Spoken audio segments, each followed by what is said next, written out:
सोचो, तुमने कितनी हॉरर फिल्में देखी हैं जिनमें 5 दोस्त एक जंगल में एक पुरानी केबिन के पास जाते हैं, कुछ बेवकूफी करते हैं और एक एक करके मारे जाते हैं। तुम्हें पता होता है कौन पहले मरेगा, कौन बाद में।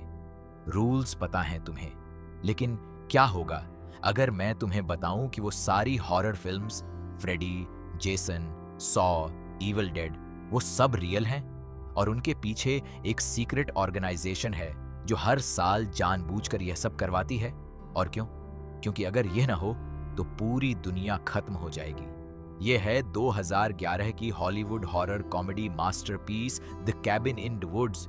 ड्रू गॉडार्ड और जॉस वेडन की वो जीनियस फिल्म जो हॉरर जॉनर को लिटरली अंदर से बाहर कर देती है। Chris Hemsworth, Kristen Connolly, Fran Kranz की वो फिल्म जो 66.5 मिलियन डॉलर वर्ल्ड वाइड कमाई और आज तक हॉरर क्लासिक्स में काउंट होती है। तो शुरू करते हैं। फिल्म की शुरुआत उस तरह नहीं होती जैसी आप एक्सपेक्ट करते हैं। एक underground facility, 2 middle aged man, Sitterson, Richard Jenkins ने निभाया और हैडली, ब्रैडली विटफोर्ड ने निभाया, एक गोल्फ कार्ट में बैठकर किसी लैब जैसी जगह में जा रहे हैं। वो नॉर्मल ऑफिस की बातें कर रहे हैं, कॉफी की बातें, वीकेंड प्लान्स, बच्चों की बातें। तभी एक यंग वुमन उन्हें बताती है स्टॉकहोम में ऑपरेशन फेल हो गया। सिटरसन और हैडली जरा भी परेशान नहीं। जापान को तो रिकॉर्ड है, हम सेकंड हैं हमेशा। ये ओपनिंग कुछ भी एक्सप्लेन नहीं करती, लेकिन ये तुम्हें फील करा देती है यहां कुछ बड़ा हो रहा है और ये 2 आदमी उसके मिडिल में हैं। फिल्म तुरंत शिफ्ट होती है। एक college town. Dana पोल्क, Kristen Connolly ने निभाया, एक bookish, slightly anxious, genuinely nice लड़की है। वो अपनी रूममेट जूल्स, एना हचिसन ने निभाया, से बात कर रही है। जूलस एनर्जेटिक, फन लविंग और आउटगोइंग है। जूलस का बॉयफ्रेंड है कर्ट, क्रिस हेम्सवर्थ ने निभाया, एक फुटबॉल प्लेयर जो इनक्रेडिबली हैंडसम और चार्मिंग है। कर्ट ने डैन के लिए एक गाय अरेंज किया है, होल्डन, जेसी विलियम्स ने निभाया, जो फुटबॉल टीम का टीममेट है और जेन्युइनली स्वीट है। और फिर आता है मार्टी, फ्रैन क्रांस ने निभाया। मार्टी वीड पीता है, थ्योरीज बनाता है और हर किसी को पैरानॉइड लगता है। उसके पास एक कोलैप्सिबल बोंग है जो कॉफी मग की तरह दिखती है। वो एक्सेंट्रिक है, फनी है और शायद सबसे स्मार्ट भी, लेकिन कोई उसे सीरियसली नहीं लेता। इन 5 ने प्लान किया, वीकेंड के लिए कर्ट के कजन की कैबिन में जाएंगे। रोड ट्रिप, नेचर, रिलैक्सेशन, एक क्लासिक हॉरर मूवी सेटअप। और फिल्म ये एक्नॉलेज करती है ये डिलिबरेटली क्लिशे है, लेकिन इसके पीछे एक रीजन है जो बाद में पता चलेगा। अब एक इंपॉर्टेंट बात जो तुम्हें पता होनी चाहिए, जो स्क्रीन पर नहीं होता, जो कैरेक्टर्स को नहीं पता, वो तुम्हें पता है। वो अंडरग्राउंड फैसिलिटी, वो सिटरसन और हैडली, वो एक्चुअली पूरी सिचुएशन को कंट्रोल कर रहे हैं। वो द ऑर्गेनाइजेशन के टेक्नीशियंस हैं। उनके पास एक मैसिव अंडरग्राउंड बेस है जो उस कैबिन के एग्जैक्टली नीचे है। उस बेस में है कैमरास हर जगह, केमिकल सिस्टम्स जो हवा में मूड ऑल्टरिंग ड्रग्स रिलीज करते हैं, रिमोट कंट्रोल्स जो केबिन के डोर्स, विंडोज, लॉक्स को ऑपरेट करते हैं, और एक मैसिव बेसमेंट जिसमें सेल्स हैं, ग्लास सेल्स, और हर सेल में एक अलग मॉन्स्टर है, real monsters, werewolves, zombies, demons, clowns, mermaids, centipedes, हर तरह का नाइटमेयर। ऑर्गेनाइजेशन का काम है हर साल एक रिचुअल सैक्रिफाइस कंप्लीट करना। क्यों?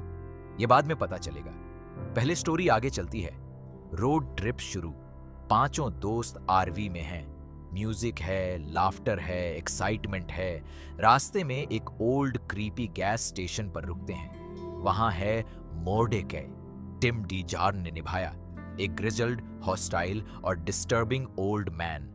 वो क्लियरली चाहता है कि वो लोग न जाएं। वो जूलिस को हॉर कहता है। कर्ट गुस्सा होकर उसे पैसे फेंक देता है। वो चले जाते हैं। Classic horror warning, ignored. लेकिन यहां ट्विस्ट, मॉर्डिकाई एक्चुअली ऑर्गेनाइजेशन का एक एजेंट है। उसकी जॉब ही यही है, उन्हें स्केयर करना, लेकिन एक्चुअली रोकना नहीं।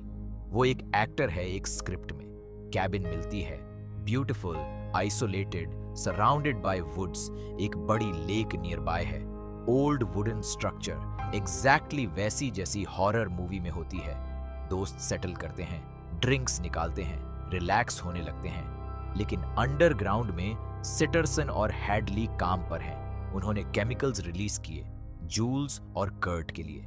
जूल्स नॉर्मली सीरियस और स्मार्ट थी, लेकिन उन केमिकल्स की वजह से वो इंक्रीजिंगली केयरलेस, बिम्बो-इश और सेक्सुअल हो रही है।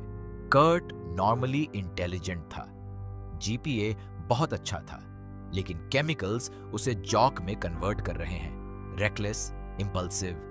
डायना को भी अफेक्ट हुआ, थोड़ा बट कम। मार्टी, वो इतनी वीड पीता है कि केमिकल्स उस पर काम नहीं करते। ये एक ब्रिलियंट डिटेल है। फिर वो बेसमेंट एक्सप्लोर करते हैं। वहां हैं स्ट्रेंज आर्टिफैक्ट्स, एक पजल बॉल, एक ज्वेलरी बॉक्स, एक फिल्म रील और एक ओल्ड डायरी। अंडरग्राउंड में टेक्नीशियंस एक्साइटेडली वॉच कर रहे हैं। वो बेटिंग कर रहे हैं कौन सा मॉन्स्टर रिलीज होगा इस साल। एक बिग व्हाइट बोर्ड है जिस पर डजन्स ऑफ मॉन्स्टर्स रिटन है, मरमैन, शुगर प्लम फेरी, डेडाइट्स, स्केयरक्रो फोल्क और भी बहुत कुछ। जो भी कैरेक्टर उस बेसमेंट में किसी आर्टिफैक्ट को ट्रिगर करेगा, उससे कॉरेस्पॉन्डिंग मॉन्स्टर समन होगा। डैना ने एक ओल्ड डायरी उठाई, बकनर फैमिली की। डायरी में मिस्टीरियस टेक्स्ट था, लैटिन में। डैना ने पढ़ने लगी। अंडरग्राउंड में सिटरसन ने एंग्शियसली कहा, read it out loud, come on. Marty ने एक्चुअली फील किया कि कुछ ऑड था, कुछ उसे विस्पर कर रहा था, रीड इट अलाउड। उसने कहा, गाइज डोंट रीड इट। लेकिन जूल्स ने कहा, oh come on, don't be weird. Dana ने लैटिन पढ़ दी। अंडरग्राउंड में एक अलार्म बजा। Buckner family, zombie redneck torture family को रिलीज होने का सिग्नल मिल गया। सिटरसन ने ट्रम्पेंटली कहा, जॉम्बीज। उसकी बेट विन हुई। रात को जूलिस और कर्ट जंगल में गए। मूड ऑल्टरिंग ड्रग्स का इफेक्ट। जूल्स ने एक सिवियर्ड वुल्फ हेड के साथ सेंशुअली डांस किया, क्रीपी, स्ट्रेंज और ब्यूटीफुल एक साथ। और तभी मैथ्यू बकनर ने जूल्स को अटैक किया और बेरहमी से मार दिया। द होर डाइज फर्स्ट। ये दी ऑर्गेनाइजेशन का रूल था। अंडरग्राउंड में वर्कर्स ने अपलॉज किया, पार्टी शुरू, ड्रिंक्स पिए, जैसे यह एक ऑफिस सेलिब्रेशन थी। यह फिल्म का डार्केस्ट जोक था कि ये लोग जेन्युइनली सेलिब्रेट कर रहे हैं। कैबिन पर अब बकनर फैमिली का फुल अटैक हुआ। होल्डन को इवेंचुअली फेटल स्टैब मिली। आरवी में फादर बकनर छुपा था। आरवी लेक में क्रैश हुई। The scholar dead. Dana barely escape हुई, लेक से तैर कर निकली। मैथ्यू बकनर ने उसे पियर पर पीटा। अंडरग्राउंड में कॉकटेल पार्टी चल रही थी। एम्प्लॉइज नॉर्मल कॉन्वर्सेशन कर रहे हैं, जबकि स्क्रीन पर डैना को पीटा जा रहा है। यह सैटिरिकल हॉरर का पीक था। कर्ट ने एस्केप का प्लान बनाया, मोटरसाइकिल लेकर एक जंप। उस जंप में वो एक इनविजिबल फोर्स फील्ड से टकराया, एक एनर्जी बैरियर जो ऑर्गेनाइजेशन ने लगाई थी ताकि वो एस्केप न कर सके। The athlete dead. अंडरग्राउंड में हैडली को थोड़ा फील हुआ। That was pretty heroic actually. Marty बचा हुआ था। ऑर्गेनाइजेशन ने उसे ट्रैक किया। एक ज़ोंबी ने उसे प्रिज्यूमेबली मार दिया। ऑर्गेनाइजेशन ने सेलिब्रेट किया। Ritual complete. Dana the virgin last survives, job done. लेकिन तभी मार्टी जिंदा था। वीड और केमिकल्स के इम्यूनिटी ने उसे कुछ लूसिड रखा था। He killed the zombie. Dana और मार्टी मिले। दोनों ने एक दूसरे को सिचुएशन एक्सप्लेन किया। डाना ने कैबिन में एक एक्सेस हैच देखी, अंडरग्राउंड जाने वाला रास्ता। दोनों नीचे उतरे और जो नीचे था वो एक massive facility. Miles of corridors, control rooms, glass cells everywhere, और उन सेल्स में वो सारे मॉन्स्टर्स जो व्हाइट बोर्ड पर लिखे थे, रियल, लॉक्ड अप। मार्टी और डाना ने एक कंट्रोल पैनल ढूंढा। मार्टी ने एक लेवर देखी जो सारे सेल्स को एक साथ रिलीज करती थी। Don't pull that lever, definitely don't. Marty ने पुल किया। All hell broke loose, literally. हर सेल एक साथ खुली। Hundreds of monsters, demons, creatures, सब एक साथ फ्री, और वो सब उन फैसिलिटी वर्कर्स पर टूट पड़े। Chaos, blood, carnage. जो लोग कॉकटेल पार्टी कर रहे थे अब वो खुद शिकार बन गए। मरमैन, जिसका हैडली को इंतजार था, उसने हैडली को मार दिया। Finally Hadley's dream come true. Darkly, Sitterson और बाकी वर्कर्स एक एक करके मॉन्स्टर्स ने किल किया। डैना और मार्टी केओस में नेविगेट करते हुए डीपर गए। एक एंशंट स्टोन रिचुअल चेंबर था और वहां एक figure. The director Sigourney Weaver ने निभाया ब्रीफ लेकिन आइकॉनिक कैमियो। डायरेक्टर ने एक्सप्लेन किया पूरी story. The ancient ones, massive, powerful, evil gods जो अर्थ के नीचे सोए हुए हैं, वो हमेशा से थे। ह्यूमन सिविलाइजेशन से पहले वो डॉर्मेंट हैं, लेकिन हर साल उन्हें एक स्पेसिफिक रिचुअल चाहिए, एक ह्यूमन सैक्रिफाइस। लेकिन ऑर्डिनरी सैक्रिफाइस काफी नहीं, उन्हें एंटरटेनमेंट चाहिए, ड्रामा। और इसीलिए द ऑर्गेनाइजेशन हर साल यह शो करती है। 5 स्पेसिफिक आर्केटाइप्स चाहिए। The whore, Jules. The athlete, Curt. The scholar, Holden. The fool, Marty. The virgin, Dana. Rules, virgin first dies, virgin last.